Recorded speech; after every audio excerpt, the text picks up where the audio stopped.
right, let's talk about Saladin, Salahuddin, the great Muslim hero who annihilated the evil crusaders, and see how he fits into the construct of fake history, which I recently discussed about the Crusades and how fake history works. Basically, fake history, like fake news, is a distortion of the past, and it creates these overarching narratives, and then things in the present are completely misunderstood, intentionally so, because they're connected to this false fake history. So Saladin, who lived in the 12th century and is famous for defeating the Crusaders at the Battle of Hattin and for conquering Jerusalem from the Crusaders and expelling them and beating them in many more battles before and after. And he's a great hero, obviously, for that amongst Muslims, but he's also a great hero amongst Westerners and Christians for some reason. So let's discuss that. Anywhere you look, if you watch a movie such as Kingdom of Heaven, but also in books, and this goes all the way back to Sir Walter Scott, Ivanhoe, The Talisman, these types of novels where Saladin figures, and he's presented essentially as a chivalrous knight. And it's also amongst academics and scholars and so forth. Let me give you some examples. In a recent website which a friend sent to me, Christianity.com, it's also about Saladin, and it presents him as magnanimous, merciful, moderate, a paragon of virtue in an era marred by crusader brutality, etc., etc. And then this following quote appears. Saladin shamed the ruthless crusaders by treating the city with kindness and keeping every promise he made to its people when he conquered Jerusalem in 1187. Saladin's courage, justice, and moderation were rare in that age and have won him lasting respect in the West. The Crusaders did not live up to Christ's teachings about love after they had conquered the Middle East. What a different tale the Crusaders might have told if they had at least lived up to Saladin's code, even if they were unable to abide by the law of love. So this sort of thing is common. Here's another quote by one-time esteemed American historian Dana Carleton Munro, died in 1933. So as you can see, this sort of thing goes a while back. This is almost a century now. And he writes, quote, when we contrast with this, the Crusader conquest of Jerusalem before Saladin in 1099, the conduct of Saladin when he captured Jerusalem from the Christians in 1187, we have a striking illustration of the difference between the two civilizations, Muslims and Christians, and realize what the Christians might learn from contact with the Saracens in the Holy Land. Note, might learn, not might have learned, present tense. So what's the big deal? Let Saladin have some fame and glory and be respected in the West. Well, the problem, again, to go back to the topic of fake history, is this. Saladin, according to the Muslim sources, is also portrayed as a very religious and devout Muslim. Now, if he was, according to the Western version, peaceful, moderate, this paragon of virtue and magnanimity, etc., and he was an observant Muslim, then clearly what we have today, radicals, extremists, ISIS, we can't say that they're mainstream Muslims. At best, they're aberrations, because we have fellows like Saladin, who was a sultan, powerful, rich, influential, and he read the Quran regularly and prayed and fasted, as his biographers say. Yet he was magnanimous and merciful, etc., etc. Therefore, we can no longer say or even argue that groups like ISIS and the radicals are representative of mainstream Islam. Again, at best, they're an aberration. Now, back to some real history about Saladin. According, again, to his own biographers, and he's well recorded, he had a whole entourage that followed him around, and they wrote about him. He was every bit like ISIS. In fact, ISIS learned some tactics from Saladin, we can say.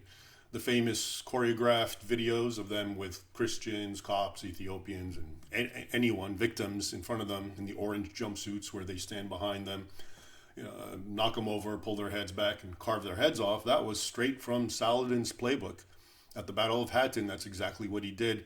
He allowed various crusaders to ransom themselves because he's magnanimous. But the Knights of the Temple and the Hospital, because they were the most committed crusaders against the jihad, even the Muslims point this out, he gave them one option: convert to Islam and fight for him. They all rejected it, and he had them all paraded in front of his army, and that's where you get the ISIS thing. All these men stood in the back, all these Muslims who were so eager to be given the chance to carve the head off of the infidels, as the sources relay, stood behind them, knocked them over, started carving their heads and screaming Allahu Akbar, and the sources relay that Saladin sat back on his throne with a huge smile. All right. Doesn't sound very moderate to me. Sounds very ISIS-like. Even his taking of Jerusalem, which all these people who like to extol Saladin point to, as I mentioned in those quotes, is not what you think, because he didn't free. They often tell you that the Crusaders in 1099, when they conquered Jerusalem, committed a bloodbath, whereas Saladin peacefully allowed the Christians to withdraw. Not true. He tried to besiege them. He threatened at one point when they offered to surrender. He said, "No, I'm going to have you all slaughtered." Then they said, "We're going to slaughter all our Muslim captives, destroy Al-Aqsa Mosque, and completely destroy Jerusalem for you." And then he decided, "Okay, fine, surrender, and I'll let you go." But unlike the Western histories, the Muslim histories say that 15,000 of the poorer crusaders who could not ransom themselves, he consigned to slavery. And about 7 or 8,000 of those were women and children.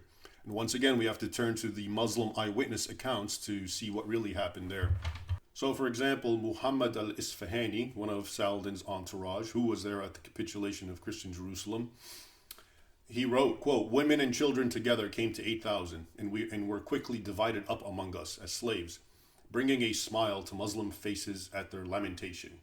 He thereafter launches into a rather sadomasochistic tirade, extolling the sexual debasement of European women at the hands of Muslim men, a not unfamiliar phenomena today. And he writes, quote, How many well-guarded women were profaned, and miserable women forced to yield themselves, and women who had been kept hidden, meaning nuns, stripped of their modesty, and free women occupied, meaning penetrated, and precious ones used for hard work, and pretty things put to the test, and virgins dishonored, and proud women deflowered, and happy ones made to weep.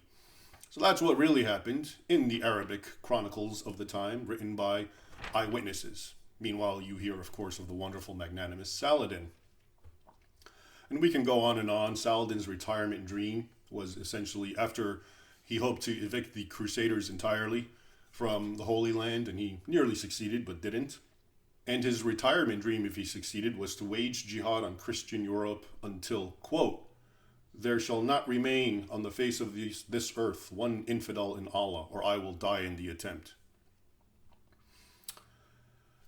Again, more examples. If his quarrel was with the Crusaders about land, let's say, and it wasn't something religious, didn't have religious chauvinism to it, it wasn't about anti-Christianism, why is it the weak and outnumbered and the defenseless Christians who did live under his rule, as the Copts of Egypt, where he was sultan, why are they always being attacked? According to the records, he had them crucified, burned, mauled. Their churches, he had them tarred with dirt. If they were too white, crosses broken, etc., etc. Again, the point of all this isn't to besmirch the popularity of Saladin per se, but rather to give you an example again of how fake history works. Again, to reiterate, he is this magnanimous sultan, the way he's portrayed in the West. Then so-called radical Islam of today has to be seen as, at best, an aberration. Yet in reality, and here's the irony, if you understand the true Saladin, the one that I've just described to you, then actually, when you look at ISIS and these groups, they fit in a perfect continuum that stretches back to Saladin. Indeed, that stretches back to Muhammad, the Prophet of Islam.